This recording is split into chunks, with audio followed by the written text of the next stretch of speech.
Everybody thinks a love spell will keep their boo, but nah, that's just a setup. Baby, a little candlelight, a chant, and next thing you know, your ass tied to something you can't shake. See, love magic don't come free. It gets messy, boo. Obsession turns to poison, hugs turn to haunting, and somebody always ends up paying the price. Some sisters wake up with shadows in their bed. Some brothers swear they hear whispers calling their name, and others, they vanish. Love eats them whole. So tonight, creepy crew, lean in. I will show you what happens when the spell backfires. Open the door, baby. Baby, open the door. Open this fucking door, bitch! Open the door. Open the door.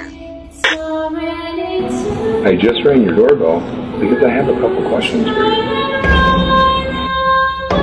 What? Are you sure?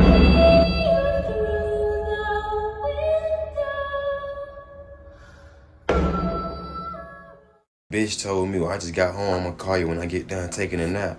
Don't even know I'm at her shit stalking like Brian Dawkins. Bitch, you ain't even never come home.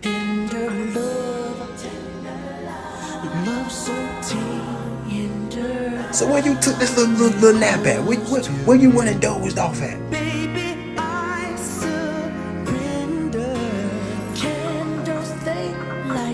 You out your fucking mind. You know who you lying to and you know who you trying to play and manipulate. I don't think you do. But I'm gonna keep playing down. Ooh. As soon as you text, just waking up, how was your nap? Yeah. Okay. And I'm hurting like a motherfucker inside. I wanna spill the beans. I wanna slap in your shit. I wanna pull hair. I wanna have to repay for shit. I wanna damage something. Cause I'm mad. A bitch told me I'm finna take a nap. I'm in the cut like smoking a black and mild. A bitch never came home. But you know what's crazy? You used to get mad at me for being up all night watching Good Times. I think about it now. What's wrong with Good Times? I'm gonna go ahead and tell y'all about the first time that I put a love spell on somebody. Disclaimer, this was when I first started my spiritual journey and I was testing out spells and this and the third. So this person who I put this love spell on was somebody who I have known for years. He is an Aquarius like me. I knew that this dude would not actually commit to me the way that I want him to. I used an incense because I didn't want to do a candle because I got scared because, you know, at the beginning of your journey, I'm just gonna be honest, y'all, I was scared as fuck. I didn't want to light a candle, but Lord behold, when I started doing the fucking ritual, all of a sudden in the smoke, I started seeing hearts. I started seeing hearts, y'all. I start seeing hearts. Y'all already know that means that this shit is about to get hectic. I'm just sitting there like, oh shit. Anyway, fast forward, the next day, he hit me up. Talking about, hey, come through and stuff. And so, of course, I'm packing my overnight bag and I'm coming through because, you know, I'm just going to do that shit because I'm crazy over him. I got to his place. I got to his house and he had a whole nother female there. Now, let me remind you again, I know this dude. He would never put me in the same room with another female, let alone another female that I know for a fact that he was fucking, because we know when somebody's fucking somebody else. We're not. Either way, he introduced us together, said, hey, Asian, this is so-and-so, so-and-so, this is Asian. He asked so-and-so to leave. I'm just in my head like, okay, so what's really going on? Again, he is not romantic. He is not the romantic type. Let me tell y'all, as soon as that heifer left, as soon as she left, he took me to the bathroom and he got me, we got in the shower. We never have done that. We've never done it. He would not do no shit like this. This is how I know the love spell is real. I was so creeped out that the whole time I couldn't even enjoy it. I couldn't even enjoy it because I was so scared because I feel like that I done did something to this guy. It was crazy. Before y'all get mad at me, I told him that I've done it. I told him that I've done it. He expected it. He said it felt like it. We're still friends to this day. It doesn't matter. However, y'all, That shit scared the hell out of me. Imagine somebody who is never romantic do some freaky stuff like that out the blue, knowing that you have sent something out to the universe after you said you done see hearts in the smoke of the instance that you was doing a love spell for. I'm telling y'all right now, listen, if y'all are doing love spells, please beware. Just know that it took me a lot to I had to stay away from him. I had to cry, I had to do all this, so I had to stay away from him. I had to tell him about the spell in order to break it. I had to do that. However, y'all, please do not do these love spells unless you are ready for the draw. Don't you really want to know? The cards can reveal things that you will never see by yourself. Call me now for your free tarot reading. If you want to make someone obsessed and crazy about you with a love spell, you need to leave that person alone. You need to build up the Jones, the crave. See, when you're out of sight, out of mind, the spirit's going to be talking to that person, communicating with them. They're going to have a mental dialogue with that person. So now, everywhere they go, they see someone that resembles you, right? Everything they eat begin to be something to have a nostalgic moment where they think about you. But if you're all in their face all the time, when does the individual have that time to think about you or associate those things with you? You need to give that person their space so that the spell can consume their mind and make them crazy about you. Want to play with people's emotions. You ain't about to be doing none of that freaky shit to that man in that house. No more. Love spells do backfires. Love spells do backfire. They backfire all the time. Sometimes they backfire in ways you wouldn't even comprehend. The young lady working on a job trying to catch this eye of this guy, and he won't even give her the time of day. No matter what she do, she glamour up, like she's a woman. She don't even know that rejection is protection. She don't know that either. But she likes him so much, So she go to her grandmother, who's from the Caribbean, and she asks her grandmother to, can you do a love spell for me? I'm trying to get this guy, but he won't even give me the time of day. I done flirted with him. I done did everything, almost everything. And he won't even look at me or nothing, Grandma whipped up a spell, told her what to do with it, put it in his food. Okay. So Grandma whipped it up. She took it to work. And you know how some people do. They put their food in the refrigerator, in the break room, This is why I say never put your food in the break room in the fridge. That's why I say that. Anyway, I digress. So now she's in the break room. She sees his container. It has his name on it. She raised his container up. She put the substance in his food, and then she come out. So he goes in the break room. He eat. He come out, and she thinks it's gonna work like lightning fast, like microwave fast, but it didn't. So she passed by him. He passed by her like she was a brick wall. Oh, but the next day, dude was giving her all kinds of eyes and, and all kinds of openness, and, he was ready to go, So he came up to her and asked her for a date. She agreed, and they went out. And then he picked her up at her house, flag number 1. And then on the first date, she took him back to her house, and they smashed, flag number 2. And then after that, he was at her house every day. Like every damn day. So now he's there, and now it done got old, and now she's tired, and now she want him gone. Well, you don't put the love spell on him now, ma'am. So now he can't get enough of her. It worked. He took to stare at her. She's the only woman he see.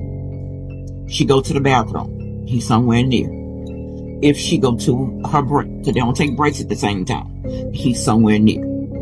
If she go home, he tries to go home with her. No, baby, I think we need a little space. Won't you just stay at your house? He agreed, but what do? He sleeps in his car. Where? In the parking lot. So he can look at her door and her window to see who's coming in and out of her house. And as she was coming to her car, to get in her car to go to work, he had texted her, because in his head, If I can't help you, nobody else can. So, love spells do backfire. They do backfire, and they backfire in ways that you wouldn't even comprehend. Rejection is protection. If they don't want you and they don't like you, just accept it the way it is and call it a day. You don't want that? That is a can of worms that you cannot even close. How do I close this door? You know, grandma don't even have she ain't got a spell to close that door. How she gonna close the door? With another spell? Well, I'm pretty sure there is another spell to close the door, but I'm pretty sure it's gonna be worse than the one that she gave. Look, rejection is protection. Okay. Hey cousins, so of course I'm back with another story for y'all. Okay, this story is from Tamika. Tamika said this happened when she was about 20 years old. Tamika said her grandmother did work and she was not your average grandmother. Her grandma used to smoke, her grandma used to drink, her grandma used to do everything at that time. Her grandmother was the type that would put your name in the freezer to stop you from doing something, and that whatever she focused on for you to stop doing, while she's putting your name in the freezer, you will stop doing. Her grandmother also did things like jars, and not honey jars and not sugar jars. No, she would take your name, put it in a jar with water, and then go hide it to make sure you don't go anywhere. Tamika says she would see this working with her own eyes. Tamika gets a boyfriend, but he's like cutting up, like hitting her up every now and then. So she went and told her grandmother. So the grandmother told her, if you want to hear from him, take his name, write it down, put it under your pillow, and sleep on it. Tamika would do this every time her boyfriend would go days without talking to her. And every time that she takes his name and write it down and put it under her pillow, she said every morning before 10 a.m., he calls her. This is where things takes a turn. So her boyfriend is out cheating on her or doing everything that he's doing, acting like he's single. So her grandma suggests a spell for Tamika to do. So her grandmother told her, take his full name down, put it in a jar with water, and go hide it. And she's wondering how was this even going to work, because for one, he's just cheating uncontrollably, and for two, they don't even live together. But Tamika was so in love and she wanted her boyfriend to stop cheating on her. So she did exactly what her grandmother told her to do. So a month later, he gets into some legal stuff and get locked up. Now, he did not get a bond. So eventually when his court date came up, they end up giving him a bond under the stipulations that he has to go on house arrest. Guess whose house he's doing his house arrest at? Yes, Tamika's house. Taking it back to when she wrote his name down and put it in a jar, on her petition, it said for him to never leave the house. So as he gets released from jail and now is doing his house arrest at her house, Tamika's saying they having the best relationship ever. He's so nice to her. He's never been this nice to her. Everything is going in the direction that she wants it to go in. Until one day, she's out shopping with her grandmother. And remember, he's at the house because he can't go anywhere. So when she returns back home, the jar that she did of him is sitting on her table. And he's sitting beside it. So he's asking her, why my name is in this jar? What's going on? And she's like playing oblivious, like she don't know what's going on. She don't know why his name is even in that jar. So he told her again to get his name out of that jar. So she took his name out and she said instantly the spell broke. When the spell broke, somehow, some way, the conditions of his house arrest got changed to where now he can leave. He don't have to stay home 24/7. Then eventually he ended up getting off house arrest. So when he got off house arrest, he moved out of her house. Then he started cheating worse than what he was cheating before she even put him in this jar. She said he cheated so much, it was as if he hated her. The spell Tamika did backfired so bad that she went looking for him in the middle of the night and ended up finding out where he lived at. When she pulled up to his house and he saw that it was her at his door, he beat her so bad. She said to this day she has permanent scars on her face because that's how bad he beat her. Tamika says she submitted her story because she wants y'all to understand, do not play when it comes down to these people free will. She says she has lost since doing this spell. She lost mentally, she lost financially, she even got on drugs at one point. She said, be careful. Won't you be my plug, ayy? You could be the one, ayy. Get started with a handshake, baby. I'ma need more than a hug. So I think it's time I tell this little story. I put this love spell on this man. And it worked, and I didn't know that it worked, but it worked. So anyways, either way, I met this man. How we met was like super crazy. I ain't gonna go into detail about all that, but those who don't know, he was a big dog, masculine energy, and the man could read my mind, and if he couldn't, damn near, like, it was so fucking close, it didn't even make a difference. Like, he could read my mind. So he was conscious, he worked out, like, we could just have like conversations about anything. So he had no kids, I wanted him all to myself, and I mean, he was mine, I didn't care. Like, this is my man, this is gonna be my man now. And like, when we met, we went out on a little date, whatever. He don't live here. It was just like, okay, we just agreed to have fun, kick it, whatever.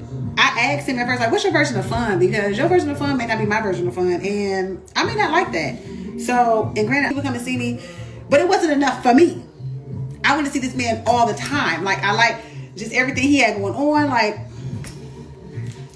I just liked everything he had going on. Like, this is something new. It's something, it was like not a forbidden fruit, but it was a fruit that I ain't never had before. And that shit was juicy and thick and yummy. And I was just like, I want this all the time. But either way, it didn't work out like that. So either way, I mean, I don't want to say it don't matter. I'm not even going to say that. Now, granted, the people who done came on here and have seen this and think they Christian and all this other stuff, granted, I grew up in the church, born and raised in the church. The stuff that they have told us that we're not supposed to deal with, I don't believe it's everything that we're not necessarily supposed to dabble in. If you tapped in, you tapped in. If you're not, you're not. I don't want to hear nothing about talking about go to this and turn back to Jesus and all this stuff. So I still believe Jesus, still believe in God and all this other stuff. I just believe there's some other stuff that they told us about that we're not supposed to do that I don't see nothing wrong with doing. And a spell is nothing more than using your words to project whatever you want to happen. And yeah. Let me tell you about this love spell. So I wanted to see him more often. So I put a love spell on this man. I don't know if I should tell y'all exactly which one I did, but the shit worked. I didn't know it fucking worked because I didn't know it worked. We'll get to that in a second. So I didn't know that shit fucking worked. And I think I did like 2 of them because I'm like, well, how come this shit not working fast enough? So, I mean, hurry up. So I went on and did the little love spell. I think I got them off of TikTok or Instagram or something like that. Okay, part 2 on, I put a love spell on that man. I put a love spell on him, and it wasn't even like so much a love spell. Like, I didn't want him to fall in love with him. I just want him to come around more often because he didn't come around that often. So one day, he hits me up. He FaceTimed me.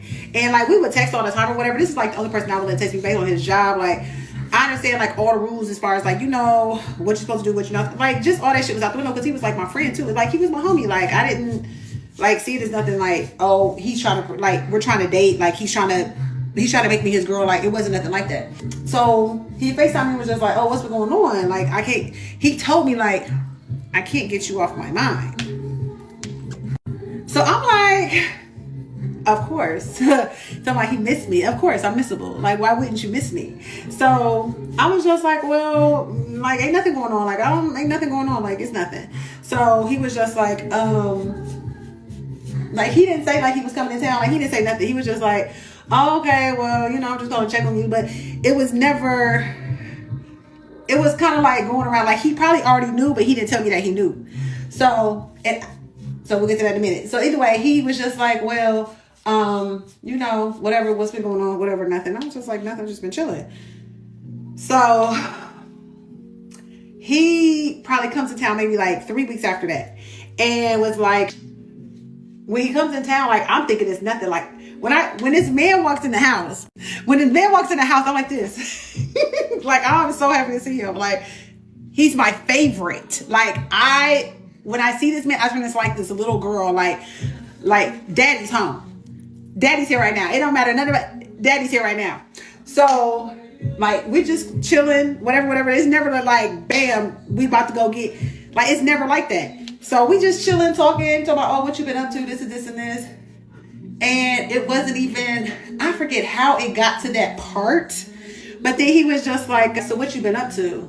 Now, granted, by this time, we had already been in an intimate space. But I don't know if this is like, I can't remember. Either way, we'd already been in an intimate space. So I do have an altar in my room. Now, I also heard that you're not supposed to do stuff in front of your altar. But I do have an altar in my bedroom. And so he knows, like, I know something, but why would he know, like, what I know and what I do? Because it doesn't matter what I necessarily do. That doesn't make a difference.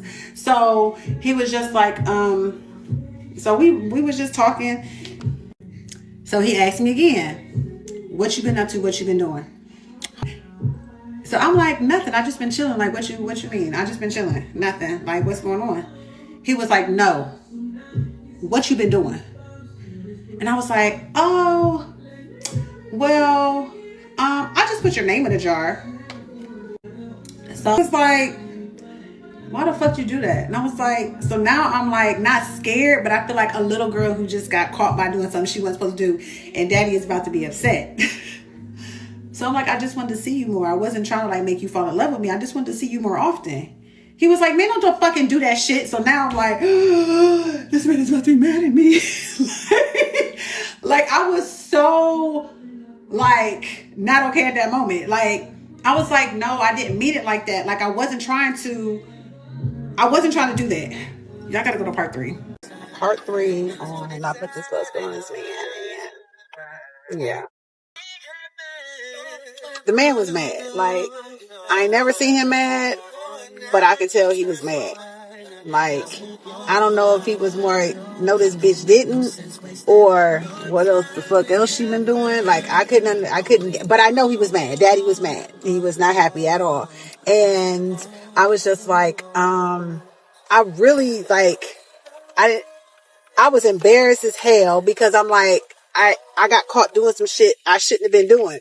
And I was naive in the spiritual world. Like it was just something new I was getting into. So I didn't know that you're not supposed to necessarily go fucking with somebody's energy when you got to get permission to do that. I didn't get permission. And then on top of that, now he done found out. Like what the, like I caught with my hand in a fucking cookie jar. Then my homegirl was like, I wouldn't have said nothing. I was like, girl, his people already told him.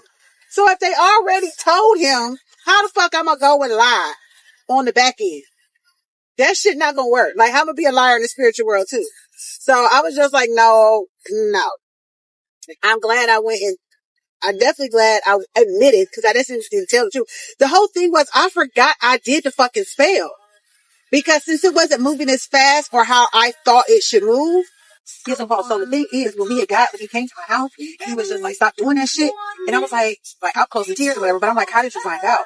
And he was like, my people told me, aka ancestors. So I was just like, oh, okay, this shit, like, first of all, I can do this shit.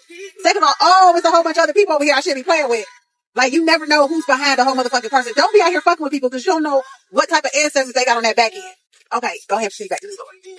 I totally forgot I did that shit. Like, that's why I was just like, when he was asking me, like, oh, what you been doing? I'm like, nigga, I've been chilling.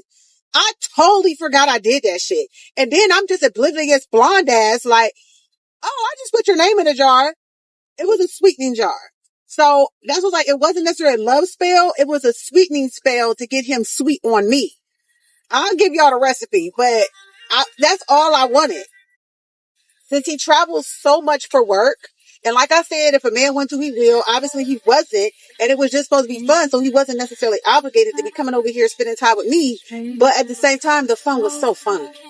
When it was fun, and I wanted all of it. Like I felt like a 600-pound person. Like this give me the whole fucking pizza. Matter of fact, go ahead, order 30 damn pieces. Order 30 and bring them all over here. I'm gonna eat all of them. That's the way it. That's the way it felt. So I was just like, well. I understand that you have to go to work, but when you come over here, just get over here. And it just wasn't set up like that it wasn't set up like that in the beginning, and it wasn't supposed to be that. So, I mean, y'all can go do love spells. I don't suggest doing that shit. My homegirl, she had to go and do like a cord cutting shit. I had to like reverse some shit. It's too much stuff to undo. And I was just like, okay, man, I understand. Because the last thing I want is a motherfucker putting a spell on me to try to keep me somewhere I don't want to be. And like, nigga, I don't even want to be over here. I don't even like you like that. So why am I like stuck with your ass? No. Or the fact of the matter is this nigga, like if I put a spell on somebody, he really don't want to be here. And now he's tormented because he can't fucking leave. No. So yeah, y'all do what y'all want with the love spells. I'll go ahead and share it in the next video or something like that. But No, I'm good on love spells. And I still talk to him to this day. And it's still what it was on day one. Big fucking dog. Big dog. Still a whole fucking big dog. When I think about it, just. And the bad part is I don't want to date nobody else. If a man who comes around is not going to want to at least be at least 70% spiritual, meditates, works out. Granted, he don't have no kids, but I mean that's optional. But I'm just saying, as far as everything that this man embodies, another nigga would have to come down, damn near like God, because I don't want to say it's not impossible, but this nigga is that big dog, and another nigga got to be a bigger dog to outdo that dog, and it just be like, don't worry about it. I don't want to be bothered. These niggas out here, they ain't trying to spend no money. They just trying to touch you where I pee. When a nigga approaches me, I'm already like, why the fuck are you over here? You trying to siphon my energy? You're an energy vampire, or you just trying to touch you where I pee, and or both. Stay over there. Like, don't come talk to me. Don't. If I look nice, I'm not. I don't have no table for you, and the table you got, I'ma sell. Look at the phone number on your screen, because I'm going to tell you about a great way to meet new people. Just pick up your phone and dial. When you call, you'll hear real people talking about themselves, their desires, and what they're looking for in another person. Best of all, you'll get the real names and phone numbers from people who want to hear from you. So get ready for love. Meet someone special. Call now. I think it'd be really good for you.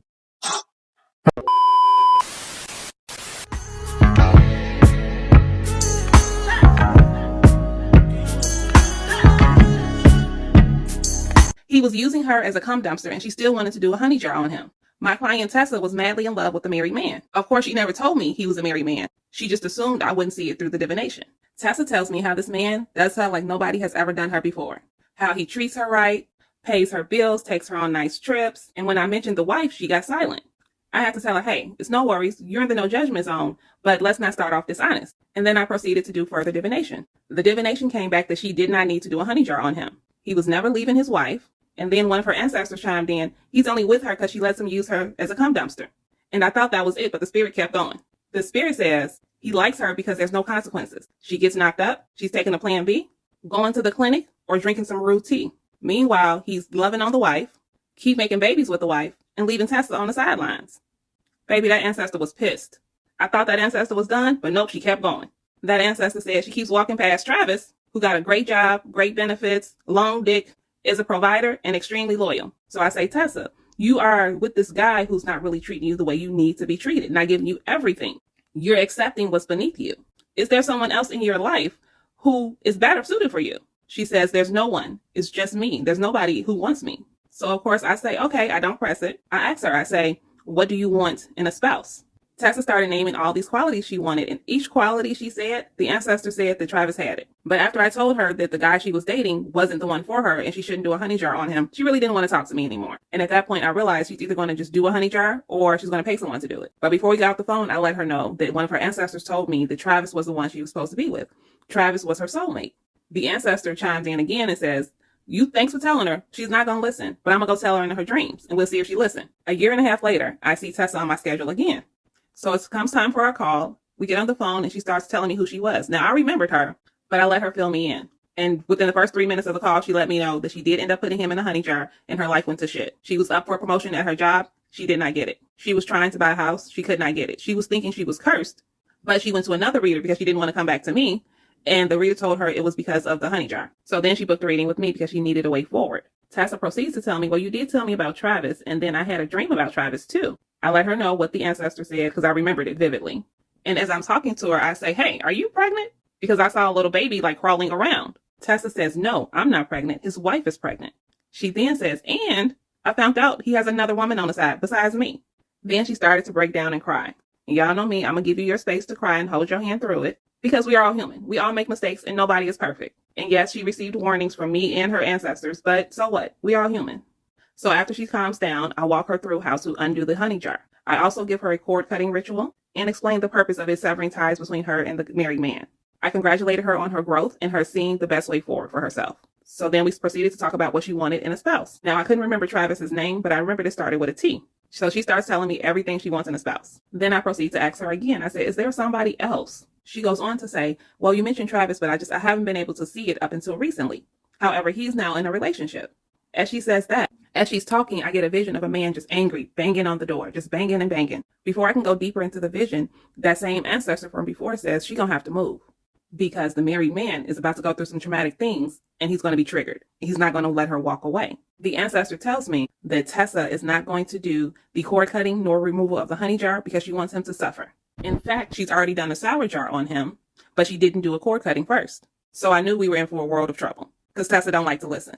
But this is not my first rodeo, and at that point I had already seen that her and Travis were going to be together. I just had to get her through this rough patch. So I walk her through how to do the cord cutting, and then I proceed to tell her about her ancestors. She previously had an ancestor altar up, but when things stopped going her way, she took the ancestor altar down. She blamed them versus taking accountability for her own actions.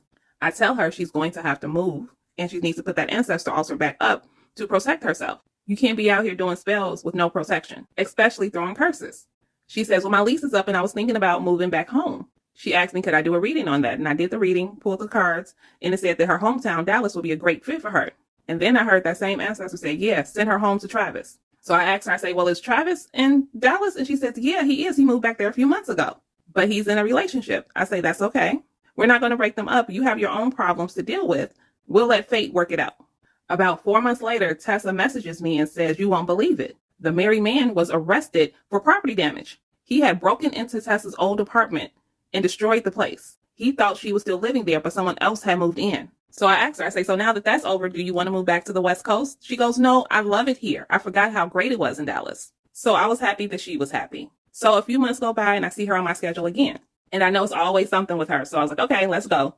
We get on the phone and she says, Luna, almost 2 years later, and I'm finally ready to listen. She goes, I want to do a honey jar on Travis. I was like, wait, what? How did we even get here? She goes on to explain that Travis and his girlfriend broke up a few months prior and that the girlfriend moved back to the West Coast. She was single, Travis was single, and she was ready to mingle. So I let her know this may be too soon, but let's do divination to see. We do the reading and it comes back it's way too soon. But she also wants to get promotion at her job, especially since she's been through so much trouble. So I give her some money rituals to do, some road opening rituals to do, and I do divination on her, the new role. I give her warnings about some of the roadblocks that are going to be put in her way by her new boss. I give her spell work and prayers to soften the boss towards her. And since I had already done the divination on her and Travis, I told her, okay, I'm going to give you my version of the honey jar spell, but you have to wait 6 months to do it. She said, okay, fine. I promise. I've learned my lesson. Now listening to you. I didn't really believe it, but I said, okay. About 4 months later, I get an email from her saying, Luna, I know you said wait 6 months, but we've been on quite a few dates. We've been on vacation together and things are going great and I'm just going to do it. She goes, I'm gonna keep you updated. Wish me luck. So she does the honey jar. Maybe about 7-8 months later, she sends me another email saying that they are engaged. And then she apologized for not listening. Of course, I had to let her know there's no reason to be sorry. This was a lesson that you had to learn and you had to see through. Tessa and Travis got married and they had their first child last year. In life, we can take the easy road or the hard road. Tessa chose the hard road, but still ended up happy. This means that it's not too late for you. And so what if you made some bad decisions? You can always come back. My name is Ellen. Some people call me sexy. Others say I'm sensuous. I have 2 cats. And I don't know how to ride a horse. And my goal in life is to have my own religion.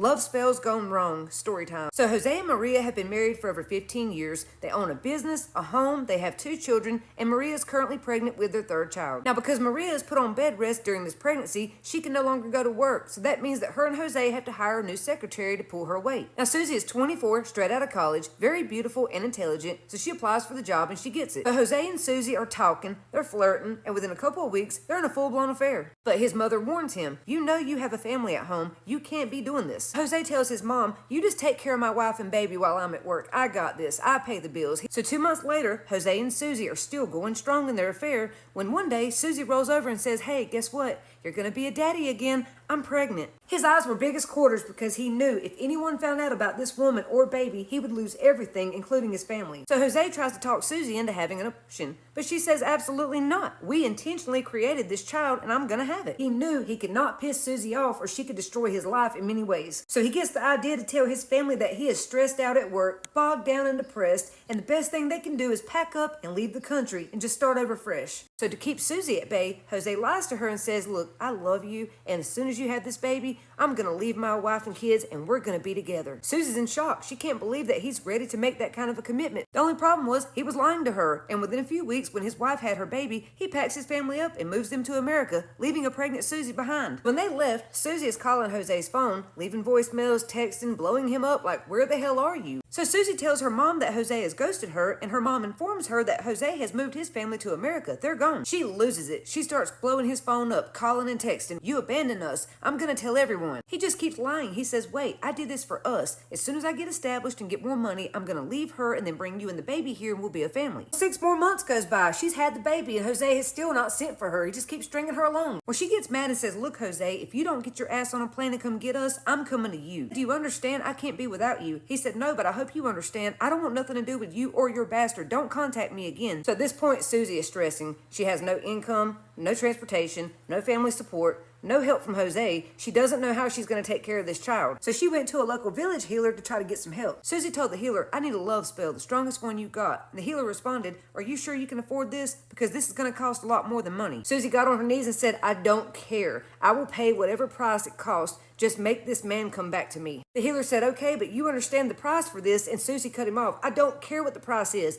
Just do it. The healer said, take this herb, grind it up real fine, add some blood from your menstrual cycle, cut some hair from your head and his, grind it all up real fine, and then put it in his food. He must eat this before or after Schmegs. Doesn't matter which, but make sure he eats it all. Understand, once you do this, that man is not going to leave you alone. She said, well, good, that's what I want. Susie finds out through the grapevine that Jose is coming back to their country just for a couple days to get the rest of his family's belongings and to tie up some loose ends, and she knows that's when she's going to have to do it. On the day that he returns, Susie put on her sexiest outfit and goes to the airport, and as soon as Jose stepped off that plane, Susie bumped into him and said, hey, stranger. Jose is like, oh, hey. She said, it's okay, I'm not mad anymore. I've gotten over all that. And Jose was dumb enough to fall for it. He thought, wow, I can hook up with her tonight and nobody would ever know and just go get my family stuff tomorrow. And of course, just like we all predicted, he wound up in a hotel room making love to Susie all night. While he was asleep, Susie cut his hair, her hair, and she even took a patch of the baby's hair to make sure it was stronger. She put that herb and her blood in it, mixed it up, and served him breakfast. Jose was so drained from the night before that he ate up every single morsel of that meal. He didn't miss a crumb, and Susie just stood there smiling because she knew she was about to get what she wanted. Susie tries to cuddle with Jose, and that's when he jumps up. I have to go. I made a mistake. We can't do this again. She said, okay, have a nice day. She wasn't mad or worried at all because she knew he was coming back to her. So they leave the hotel, and then Susie sits by the phone waiting on his call, just praying that the spell worked. So 2 days later, Jose calls her and says, hey, I've left my wife and kids. You're all I think about. I want you. I need you. I'm coming back to you. She said, well, good. Hurry. Well, later that day, Jose called her 3 more times back to back, but she missed the first 2 calls, and when she answered the 3rd time, he was screaming at her, where the hell are you? Who are you with? Are you cheating on me? You better not be with another man. Why didn't you answer the phone? Susie thought, that's really weird. He's never been jealous over me before, so it must be a side effect of the spell. That's good because it means the spell is working. But when he arrived 2 days later, Jose's behavior was out of control. He grabbed her by her arm and started screaming, where were you? Who are you with? Why didn't you answer the phone? Then his whole mood changes. He apologizes to her. He says, I'm so sorry. I love you and the baby. I would never hurt you. Please, I want y'all to come live with me. When they get in the hotel room, Susie gives the baby a bath, and then she lays on the bed and starts playing with the baby,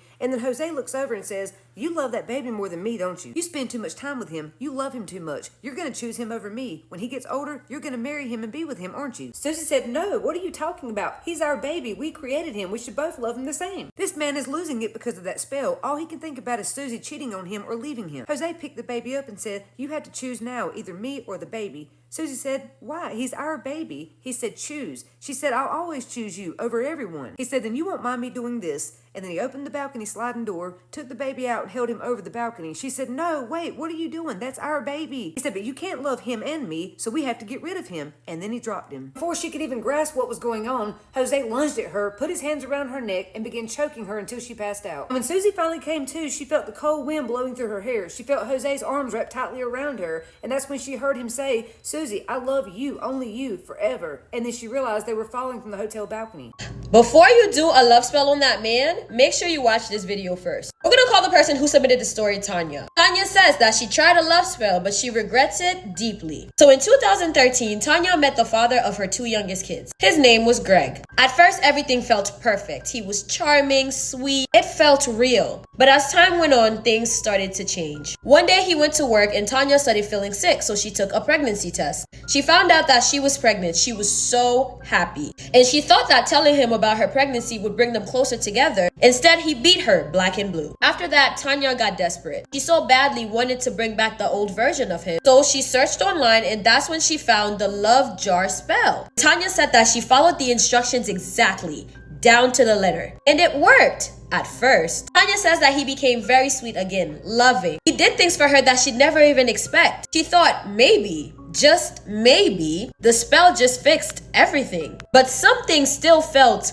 off. Tanya said that the sweetness wasn't real. It didn't even feel human. But still, she stayed. And she even did it again when she found out that he was cheating. And once again, the man changed. Once again, became the perfect man. Until one day, he was cleaning up the house and he found the jars. He asked Tanya about the jars and what they were. Tanya lied and said that she didn't know. And that man snapped.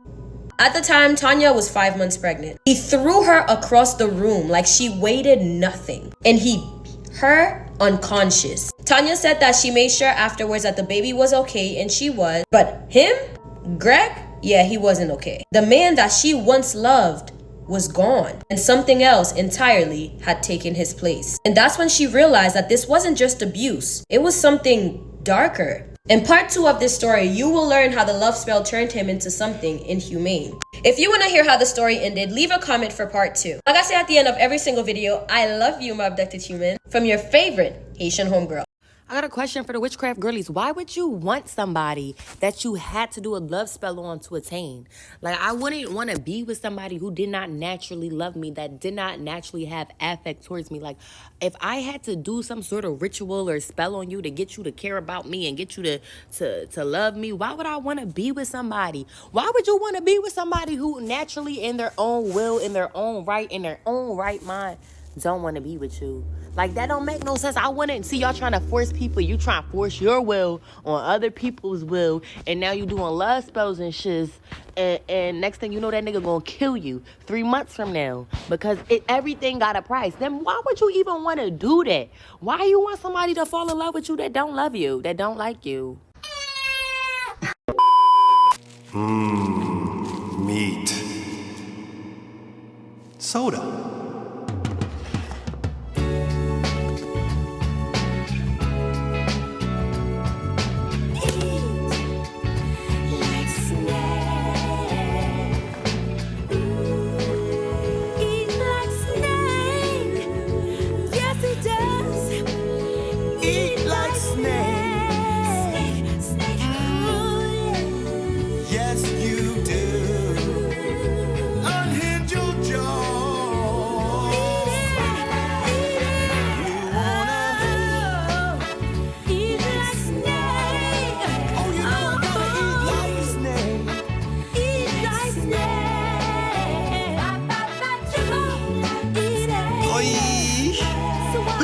Triple Whopper!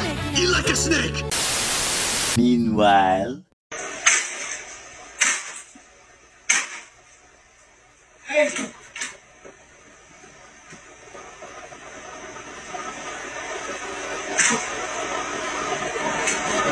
Dumbass bitch!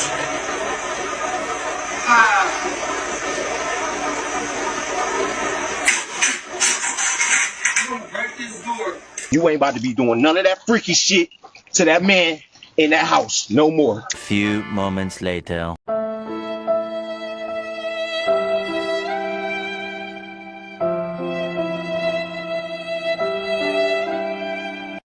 Okay, so when it comes to love spells, affirmations, or even the old hoodoo practice of writing a person's name in your underwear, it is dangerous.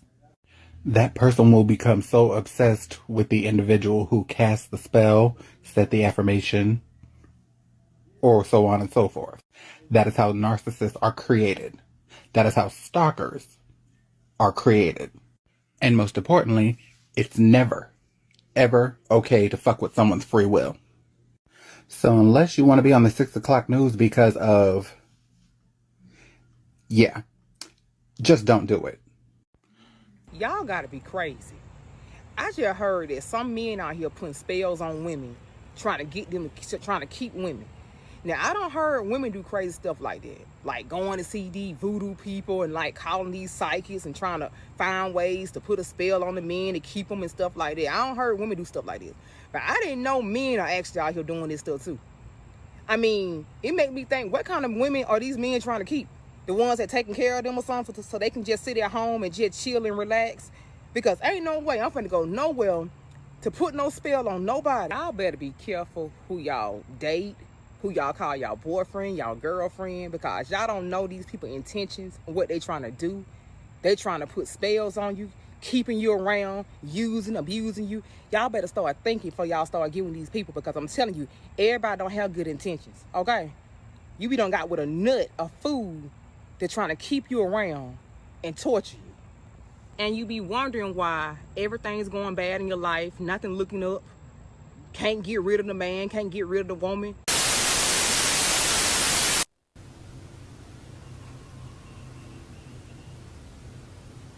Did you get it? Is it you? Is it me? Is it us? Is it we? It's Data Max. Data Max. Hi, I'm Carrie. I'm a receptionist, and I'm looking for a serious man who takes life seriously. My ideal mate will be a man who's very serious and has a lot of money to show for it, and will be a provider for me and my sister.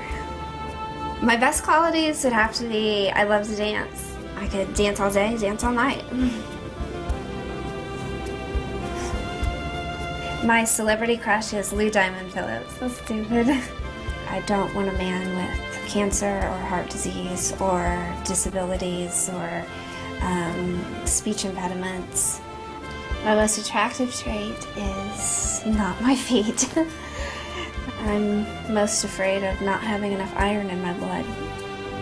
The most romantic thing I've ever done was I got a poster framed of a hot air balloon, and I gave it to my brother. All of you serious fellows out there, I want to get married. My sister wants me to get married. My animals want me to get married. My music boxes want me to get married. So it's time.